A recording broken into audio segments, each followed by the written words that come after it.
The body was found near the epicenter of a fire, and that there were some potential injuries on the body to the upper torso that are inconsistent or potentially inconsistent with the fire death, and that's exactly why we're waiting for the autopsy results today. That was former Captain Brian Winter speaking just after April Sorensen was found murdered in her northwest Rochester home back in 2007.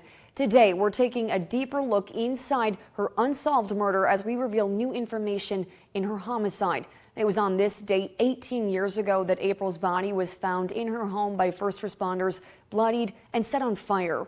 Tonight, ABC 6 News has obtained documents that confirm April's cause of death.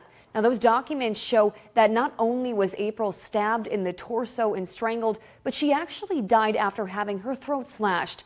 About a month after her death, an FBI profile of the killer was released. It described him as a lone male who is covert and inconspicuous.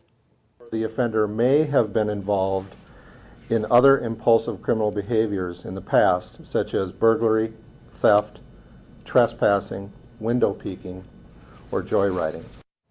And 8 years ago, Rochester police reported doing hundreds of interviews in this case, but despite work, DNA testing, and extensive media coverage, there are still no suspects in April's death. You know, I've always thought that at some point we will solve this case. There is a person or persons who some of our investigators feel is responsible for April's death. But without evidence, we're not able to, charge the case.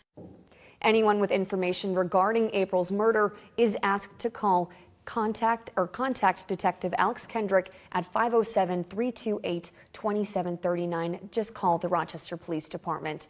You can also leave an anonymous tip by calling Crime Stoppers. That number is right on your screen, 1-800-222-TIPS.